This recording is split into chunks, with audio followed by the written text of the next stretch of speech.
Hello guys and welcome back to another video at a new angle. So I thought we'd do something different today and go over my bullet journal layout for my master's program, how I've laid it out in the hopes that it will assist me in this very complicated year. I'd like to thank Vangelina Skov for forcing me to do this. And by forcing, I mean recommending. They totally did not force me to do this. So here is my bullet journal. I've had this one for quite a while, and I wanted to go through some of my previous layouts in the hopes that it will help explain why I've got my current layout and like what didn't work for me in the past and why I've changed some things. Maybe it'll help people whose previous layouts are similar to mine and aren't working for them. Come up with something new. Sorry, my camera keeps unfocusing. Okay, so here's my bullet journal. It is a Electrum 1917. It is a dotted bullet journal. I don't know what size it is. It's like the regular journal size, I guess. I don't know. So here's the key that I use. It's very simple. Not too, oh my god, focus. Yeah, very simple key. Just dots for tasks, crossing out the dots for complete a task, arrow for migrated, and then a line through it for cancelled. I don't always abide by that, but there it is anyway. And then I've also got my content list. So as you can see, I've had this bullet journal since 2018, and I haven't been great at keeping it up to date. I stopped September 2019, I stopped using it, and then I started again for this year, and hopefully, so this whole year here, from Year at a Glance 2021 to Gantt Chart, is for my master's program for this year. I think I've also added March, so I need to add that in there. But yeah, as you can see, I've like crossed out full content things because I'm not using them. So here's my previous Year at a Glance. I still use this layout because it was working fine for me. And then here was my previous layout. I don't know why I've got 2 months there. But yeah, I had habit tracker like this, and then I had my monthly log like this. At one point for 2019, I had the whole habit tracker across like 4 pages for the whole year, but that was kind of ridiculous because I had to keep flipping back. And when I didn't use it for a month, then a whole habit tracker was blank, which bugged me. So that didn't work for me at all. Yeah. So I had my weekly spreads look like this, with a study log and a sleep log, and then a small to-do list kind of thing that didn't have to be done on a specific day. But so here is where I have my habit tracker. And as you can see, I stopped using it in April, even though I continued using the bullet journal till September, but obviously I didn't use it May, June, July, because those were summer months. So I wasn't doing anything in the summer, so I didn't have a need for a bullet journal. And then I never finished filling it out. So it left me with this ugly, like, incomplete habit tracker. So that just didn't work for me. It probably worked for other people, but yeah, it did not work well for me. And then I had the list down here, which wasn't great. I wasn't always paying attention to it well. So yeah, that's my weekly spreads. And then let's get into this year. So my new layout, what is working for me, what I've changed. So I've got my 2021 Bones and Things year. This is messy. I'm not great at like new year things. So I've still got my Year at a Glance because that's good. And I feel it's especially good this year because I've got a lot of like long-term projects. So obviously at the moment I've just got my assignments and stuff in. My birthday is tomorrow as of recording this. It's yesterday as of publishing this. Hi. But then I don't have anything on these ones yet because I don't have assignments past May at the moment. But I feel like it'll be useful, especially when it comes to my dissertation, because I can hopefully fill in like, oh, by December 31st, or no, by December 31st I should have my first draft completely written, finished, and then, you know, be going back over it. Probably not though, because it's June, January, so I probably should be done that before that. Or like by November, I should have all my research done. By October, I should have experiment J done, and then by first week of November, I should have experiment J written up. I don't know, just things like that. I feel like because it's a long-term project, it's useful to have a spread of where everything's supposed to be going long-term, and then I can move each of these individual dates into my monthly log. So here's my monthly log. Here's just some like starting points for the start of the year. So like for my academic Instagram account and for my YouTube account, where I was at, for my blog where I was at, what resolutions I have. This is just kind of like to remind me where I came from at the end of the year, and then to like see where I've gotten to. It's kind of messy and gross. I apologize. So here is my monthly log for January. I just want to say in advance, January was my test month, so of my new layouts and everything, so it's kind of a mess. But yeah, I've kept the monthly log the same, and what I've decided to do for when it comes to monthly and weekly stuff is to stick to a color scheme. So autumnal colors, orange, red and yellow, as opposed to before I used loads of colors and it was kind of irritating, so I'm just sticking to those 3 at the moment. So then this is what I originally had for like weekly habit trackers and stuff. As soon as I wrote this out, I was like, no, I'm not going to use it, but I filled it in just so that it wouldn't look empty. So all of this stuff is kind of like made up stuff, especially the sleep tracker. But yeah, ignore this. I don't use this. So I also made a list of things I want to do in Bradford, because when I was in Brno on my Erasmus, I told myself there was loads of things I wanted to do, and then I never went to do them. So it's nice to kind of just have them written down somewhere, so that if I've got a day with nothing on, I can pick up my bullet journal and be like, okay, you know, I wanted to go visit the National Media Museum. Haven't done that yet. Let's go do that. Or, you know, if we have our friends over or something, I'm like, oh, let's go visit Farron's Folly and the ruins. Or, you know, I don't know. It's just kind of good to have a list to refer back to. So then I've got my Instagram stats, and all the Instagram things are for my academic Instagram, not my personal. So I've got this, which is how many followers I gain per how many posts I post.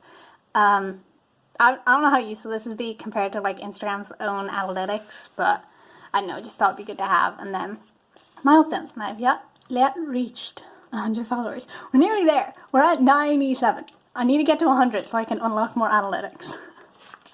So then this is the second monthly tracker I tried out. It looked so much nicer on someone else's Instagram post. It was working fine, but I don't really like the going across the page. It got kind of confusing. And then one of the main things I changed from my previous bullet journal to this one, or my previous logs to this one, is instead of having weekly logs, I just have one monthly one per week instead of per day, because that was where my main issue came with filling out my bullet journal, is that I had to write the whole week out. And I had to do that every week or do it all in advance, and it just kind of irritated me, and that's why I sometimes just didn't do complete months, because it was a pain. So I was like, okay, instead of doing day by day, I'll do week by week, because especially I'm in lockdown these days. I don't have a lot going on. Even when I was on Erasmus in another country, traveling all the time, I didn't have a lot going on to write down. So having it day by day just wasn't useful. Also, any school journal is day by day, so why wouldn't I just use that? I don't know. I just decided it wasn't working for me. So I used this for January, but I decided it wasn't the best, so I changed it up for February. So February's log is pretty much the exact same as before, but the habit tracker has now moved here, and it's so much prettier. And I also decided to add in breakers to show a week, just so it's easier to keep track of, how often something happens in a week kind of thing. So I've got my sleep tracker and I've got my habit tracker. At the moment, I'm tracking if I get 8 hours of sleep or more, how often I'm spending. Obviously this is relative. If I spend 50 cents, you know, in a day, that's not bad for the bank necessarily, but I still mark it as spending. But I don't know, I just, obviously if I'm spending like 50 cents every day for a whole week, that's kind of concerning, as opposed to like, so I only spent money once this week, and that was on groceries and a birthday cake that I plan on eating entirely by myself because I don't know anyone. But yeah, so like that's not that bad. Whereas if I had a whole week of spending, even if they were like only a couple of cents a day or a couple of pounds a day, like that would still be kind of bad because it accumulates. Whereas I don't mind spending like once a week if it's on groceries. Then I had study, don't judge me. And I had workout, don't judge me. And then I have how often I post on my academic Instagram, which at the moment is just once a week. But I don't know, I might change that up, or there might just be like a random one every now and then. And then how often I post on my Instagram. And then I decided to start tracking my editing, but I added that in afterwards, so that's why it's down here. It's not supposed to be separate. Hopefully it won't be separate in the future. But yeah, that's just there. Then the average amount of time I spent sleeping during the month. So, you know, if I'm averaging 8 hours, that's great. If I'm averaging more than 8 hours, that's also great. And then my average spend per month, just to kind of keep track of that, especially because I have like finite resources and I don't want to end up having to borrow loads from my parents because I have to pay them back eventually. So that's my current log and habit tracker, and I'm happy with those. I don't plan on changing them anytime soon. And here is my monthly to-dos kind of thing. So like I said, instead of having Monday, Tuesday, Wednesday, Thursday, Friday, Saturday, Sunday, whatever, I now have week 1, week 2, week 3, week 4. Oh, there's no week 5 in February, ignore that. And then like things that I need to move over to next month, or, you know, I don't know, stuff like that. So yeah, that kind of just go, you know, here is just like a short description, like 16th, PhD. 18th, laser and x-ray. Okay, and then I turn over here. So 16th is a PhD virtual study tour fair. Okay, it's at 11 a.m. It's going to be online. Fine. 18th is laser safety class and x-ray safety class on Zoom at 1 and 2:30. Okay. You know, it's just, I find this a lot better than doing it day by day. Because like I said, I don't have enough to fill a day by day kind of tracker. And then we've got to the bit that's very specific to my master's, which is my assignments. Ah, fun. So, we've got a list of my due dates, broken down by month. And then I've got June at the bottom here, because I technically don't have classes in June, but I do have exams. Exams are fun. And then I have the actual assignment itself. Sorry, my camera died for a minute there. So, I've got my assignments here. I don't have them all filled out at the moment because I don't have exact dates for some of them. And then once I have the exact description of the assignment, I fill it out here. So this one's due week 4, 15th of February. It's critique. It's for my analysis of human brains class. It's worth 0% in my grade. It's 1 A4 page. And then usually formatting isn't an issue, but because the length is dependent on the formatting, I put that in what I'm being assessed on, and then what the assessment itself is. That's what I have to do for it. And this stuff is all like available like online and stuff, and I usually just copy and paste like most of this stuff and put it in at the top of my assignment in red, and then delete once I'm finished writing it. It's more in here for this section, which is final length, grade, and feedback. So the final length aspect doesn't really apply to this one, and probably won't apply to most people. But the reason I put it in is because I have a tendency to be very under a word count. So I'm trying to work on that, and it's best to just remind myself what the length is supposed to be and what I accomplished. Grade, obviously it's important to know what grade I got in it. And then feedback, I'm doing this for myself just so that I know what I need to work on and how. Maybe, so like I might put bullet points of what I need to work on and then like how I plan on working on it. We'll see once this one comes in, what, because I've never done assessments for this university before, so I don't know how their feedback process is, but I'll see once it's submitted. So then I've got one here for my learning plan, and then 2 assignments due in week 9, but I don't have descriptions for them yet, and then I have an assignment due, if it'll focus. Hello, camera. Oh, there we go. Assignment due week 12, so that's that. And then I have exams, but I'll still put the description and stuff in so I know exactly what to study for. And then I have a Gantt Tracker here, which I've never used before, but oh my god, focus. But my professor was talking about them for a class, so I decided to put one in. Usually I'm pretty good at estimating how long a project's going to take by myself, but I suppose it's still good to have like a visual of it. So I've got both of my semesters in here, and I've got lines in for each week. I put a double spacing in just because having one block for each week made this really small and weird. 2 weeks, having 2 blocks in per week is kind of weird too, but at least I know if something's due the first half of the week or the second half of the week. I don't really know how useful it's going to be for me. But yeah, so I've got the 2 semesters in. And then I've got orange for study. Like, these are all assessments. This is like work, like writing and researching. And then this is study because these 2 are exams. And then second semester is empty because I don't have anything in 7th semester yet. I don't know how much use I'm going to get out of a Gantt Tracker. I've never used them before. I feel like this will be a lot more useful when it comes to my dissertation, because at the moment I've just got my different classes and then like holiday, which to me at least means more like personal things. Obviously I don't have anything planned at the moment, but maybe second semester, because that's during the summer, my family might be coming to visit me, or I might be going home at some point, so that'll be important to put in. But when I'm using this for my dissertation, I'll have things like research, write-up, edit, and then I'll also have personal, so that if I've got personal things going on at the same time as writing my dissertation, I'll know when they are, or that I have to work around them or something. So this is more kind of like a test one, and then I'll see how it works for my dissertation.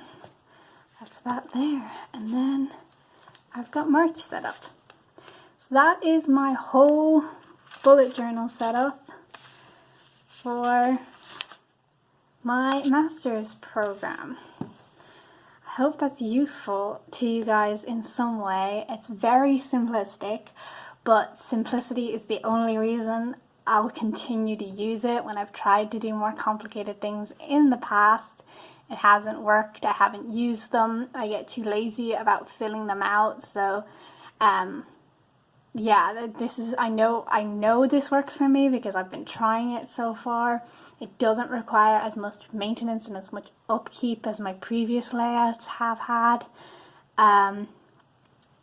Yeah, I just feel this is the most useful for me at the moment, and I might, tweak a few things, but I feel like this is what I'm going to be using for the rest of this year. If you guys have any suggestions of like other things I could add, or like, I don't know, some things I could tweak, I'd be more than happy to take your suggestions. I'm moving the table doing that. I'd be more than happy to take you guys' suggestions. Thank you for watching this video. I hope it was useful to some of you in some way. I know a lot of videos I watch on bullet journals have the same sort of layouts, and they're the ones that I know don't work for me, so I hope if they don't work for you either, maybe this one does. I'd be happy to know what kind of layouts you guys use in your bullet journals as well. If any of you are doing master's programs or use your bullet journal for like academic things, what kind of things do you put in it that you find helpful that I don't have? Because I'm always looking for things to keep organized with my assignments and stuff. I might do an updated version when I start writing my dissertation, solely focused on what layouts I've got in this for my dissertation, but this is just what I've got at the moment. So I hope this was helpful to you guys. I hope you enjoyed. I'll see you guys in next week's video, I think. Thanks for watching. Please like this video if you liked this video. I know it's not the normal kind of video I do, but I just thought it would be useful. Anyway, thank you guys so much for watching. I'll see you in next week's video. Bye!